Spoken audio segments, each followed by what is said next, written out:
그럼 여기 왜? Halo Tek, Preketek, Momotek, Tekotek, yang artinya halo Rebaners dimanapun kalian berada, bagaimana kabarnya? Kembali lagi dengan saya Ketokek, CEO S1 Rebahan Indonesia.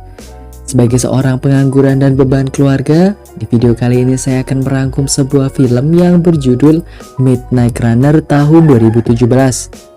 Film ini dibintangi oleh aktor Korea favorit saya, yaitu Park Seo Joon, yang pastinya aktingnya tidak kaleng-kaleng, di mana dia selalu bisa memerankan karakter dalam filmnya dengan baik dan menarik. Film ini berkisah tentang dua calon polisi yang memiliki jiwa jujur, semangat, dan berdedikasi tinggi. Penasaran? Langsung saja untuk mempersingkat durasi, karena saya tahu kuota kalian terbatas. Simetriskan posisi rebahan, stop bahas-bahas tentang mantan, selamat menonton, dan inilah alur ceritanya.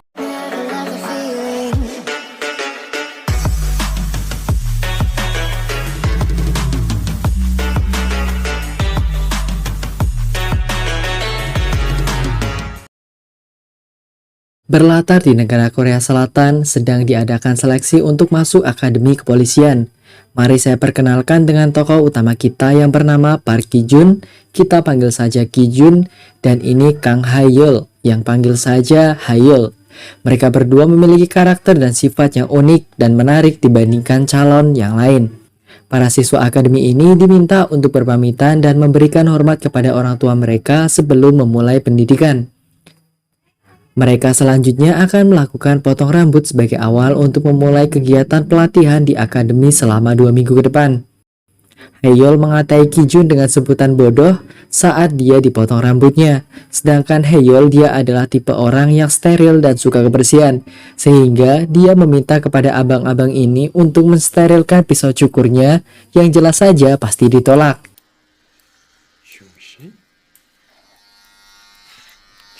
Para calon siswa akademi mendapatkan seragam dan alat untuk kebutuhan pendidikan mereka. Mereka juga tidur di asrama dengan 3-4 orang dalam satu kamarnya. Hari ini para siswa diminta memakai seragamnya dan berkumpul di lapangan dalam waktu 3 menit untuk melakukan pelatihan fisik yang dimulai dengan push up, lompat, lari, dan berguling-guling.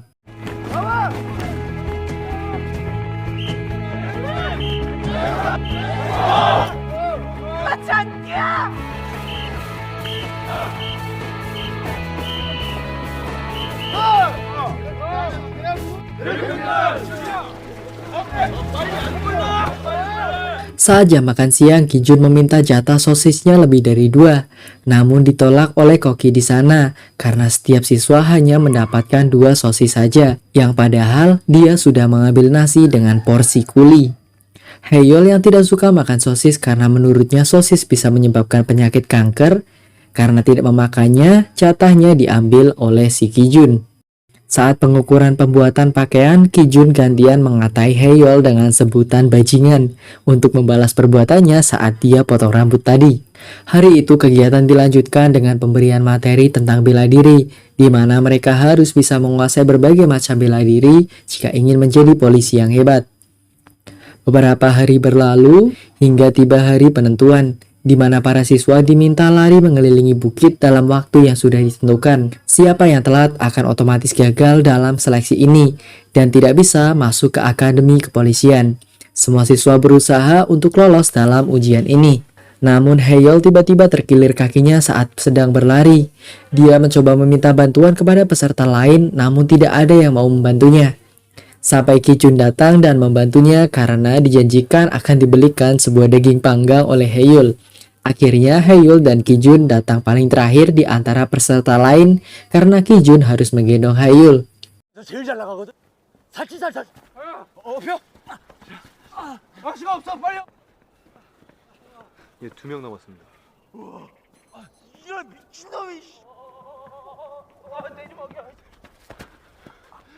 어떻게 된 거야? 다쳤는데 꼭 입 다물어. Dikira akan gagal, ternyata mereka berdua malah lolos karena sikapnya yang saling tolong-menolong dan tidak egois. Peserta lain yang tidak membantu mereka disuruh untuk mengulang berlari semuanya.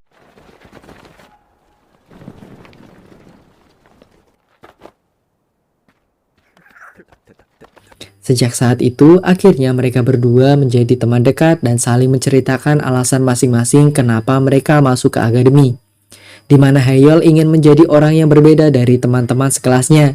Di saat orang pintar lain ingin masuk kuliah negeri, dia ingin menjadi seorang polisi. Sedangkan Kijun masuk akademi karena dia tidak punya uang dan ingin kuliah gratis. 뭐 하나 알려줄까? 다시 가자. 창피하다. Akhirnya, para calon siswa yang lulus dilantik dan masuk menjadi siswa akademi yang resmi.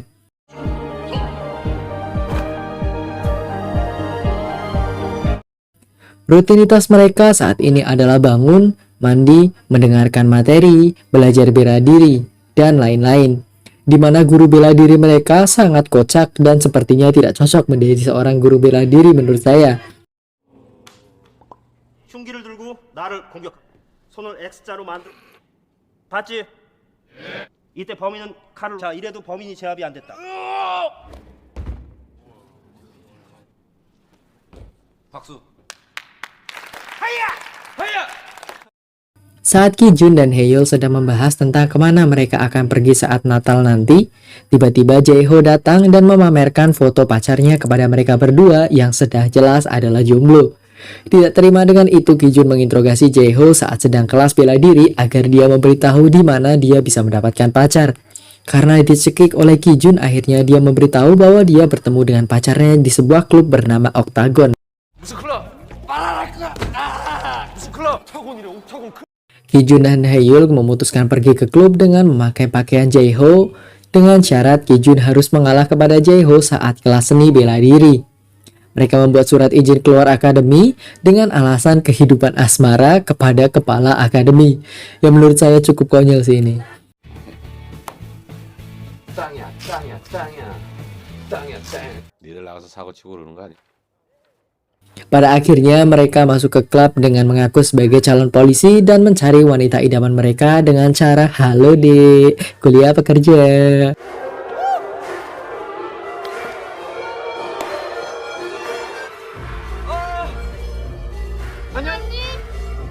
Mereka berdua terlihat konyol di dalam klub karena ini pertama kalinya mereka ke sana. Saat Kijun merayu seorang cewek dan mengaku dia akan menjadi seorang polisi, dia malah diketawai oleh cewek itu sambil berkata, "Kenapa kau jadi polisi? Kau akan miskin seumur hidup." Kijun pun tersefek oleh kata-kata si cewek. 또 못 버는 거 왜 해요?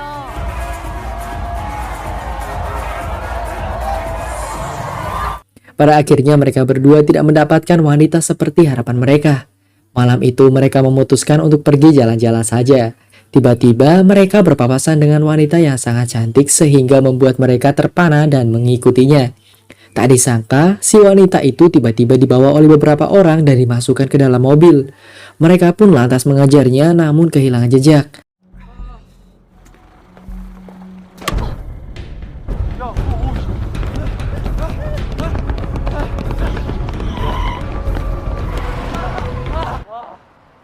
Mereka akhirnya menghubungi 911, namun mereka harus menunggu selama 10 menit untuk mereka datang ke sana. Karena terlalu lama, mereka memutuskan untuk pergi ke kantor polisi sendiri dan membuat laporan. Saat di kantor polisi, ternyata para polisi sedang mendapatkan tugas dari atasannya untuk mencari cucu pengusaha yang hilang. Yang mana laporan mereka mungkin akan dikerjakan esok atau beberapa hari ke depan, yang bisa saja si wanita sudah hilang. Kata polisi itu perintah atasan lebih utama. Karena mereka tidak mau itu terjadi, mereka berdua memutuskan untuk mencarinya sendiri dengan mengandalkan kelebihan mereka masing-masing, di mana Haeyeol sangat pintar dan mempunyai ingatan yang sangat kuat, dan Kijun mempunyai tenaga yang sangat kuat.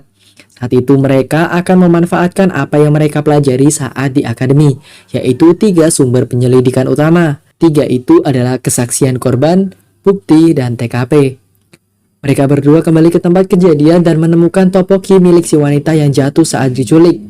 Mereka mencari dan menanyai semua penjual topoki di daerah itu, hingga mereka mendapatkan petunjuk dari penjual topoki kalau wanita itu bekerja di sebuah tempat pijat plus-plus. Mereka berbagi tugas di mana Kijun akan mengawasi di luar jika ada razia dari kepolisian, dan Haeyeol masuk ke dalam untuk mencari informasi dari orang-orang di dalam. Saat sedang berjaga, Kijun melihat orang yang sedang makan mie dan sosis. Kijun pun tergoda dan malah pergi ke Alfamart untuk membeli dan memakannya. Sedangkan Haeyeol hampir saja dia lupa dengan tugasnya karena tergoda oleh mbak-mbak yang ada di dalam sana. 맛있겠다.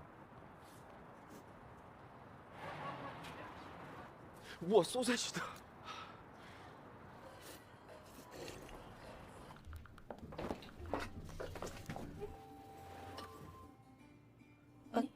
해야 돼? Tiba-tiba polisi datang dan Kijun mencoba mengalihkan perhatian polisi itu agar pergi. Haeyeol akhirnya mendapatkan informasi tentang si wanita yang bernama Yoongjun dan dia tinggal bersama dengan laki-laki pelariannya di kos-kosan.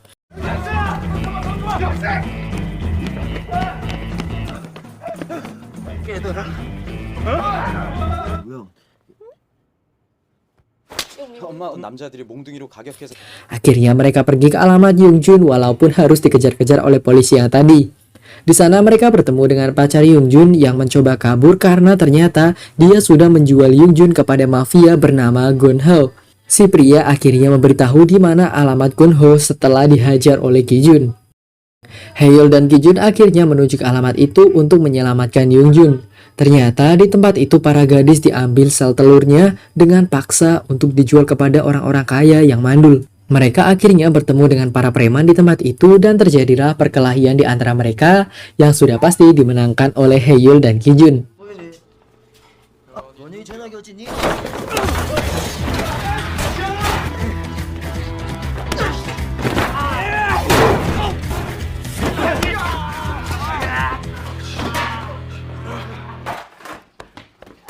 이런 미친놈이 뭐야? 이거 입으로 나올 수도 있어. Mereka segera menyelamatkan Yoongjun namun tidak ada di sana. Ternyata di sana banyak sekali korban. Mereka memutuskan untuk menolong korban-korban itu terlebih dahulu. Namun pasukan para mafia tiba-tiba datang dan menghadang mereka berdua. Karena kalah jumlah, akhirnya mereka berdua tertangkap dan digantung di sebuah gedung.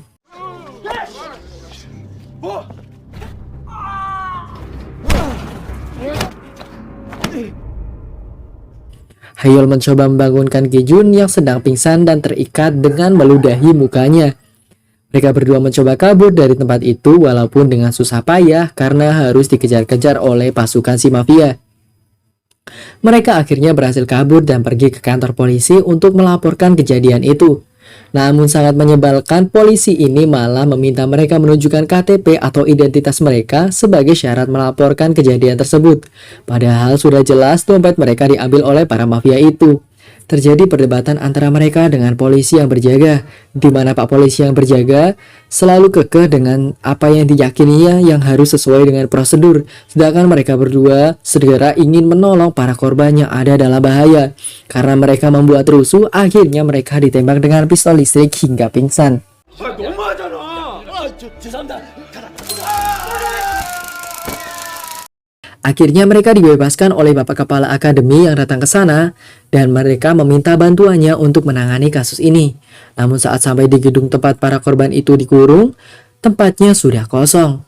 Mereka memohon kepada Pak Kepala Akademi supaya kasus ini bisa segera diusut. Namun karena sesuai dengan prosedur yang ada, akan membutuhkan waktu sekitar 2 minggu.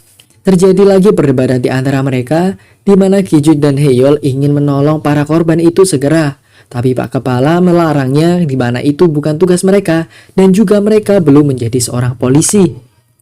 Pada akhirnya mereka harus memahami keadaan di lapangan dan kenyataannya terjadi. Mereka pun kembali lagi ke akademi di mana jika mereka terlibat lagi dengan kejadian-kejadian seperti ini, mereka akan langsung dikeluarkan.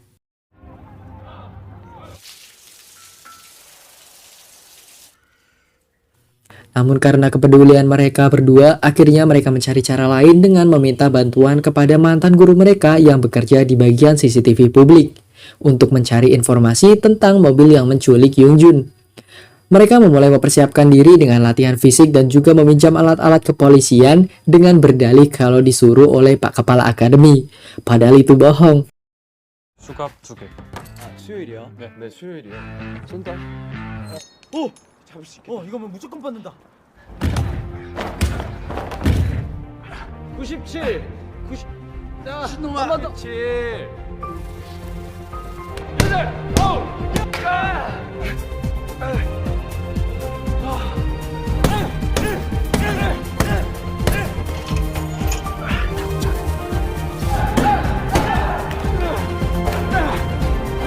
Akhirnya mereka mendapatkan informasi tentang mobil yang menculik Yungjun, di mana mereka menuju sebuah rumah sakit berinisial H. Dengan semangat ingin menolong para korban dan ingin berguna bagi masyarakat setempat, mereka akhirnya melakukan penyelamatan kepada para korban-korban itu sendiri. Tiba di mana hari para korban akan diambil sel telurnya di sebuah rumah sakit, Ki-jun dan Yung-jul datang ke sana dengan pakaian kebanggaan mereka dan alat-alat yang mereka pinjam, siap untuk menangkap para penjahat dan menyelamatkan para korban. Dimulai dari melumpuhkan para preman penjaga yang mana jumlahnya ternyata cukup banyak. Namun dengan semangat ingin menolong dan ingin melunasi cicilan mereka, akhirnya mereka bisa mengalahkan semua preman itu walaupun mereka babak belur dibuatnya.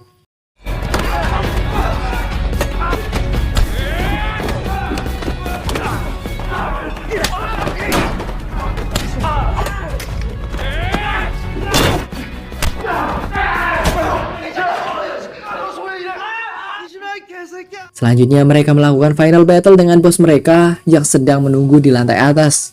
Dengan susah payah dan berdarah-darah, akhirnya mereka bisa mengalahkan si bos mafia dan menyelamatkan para korban di ruang operasi.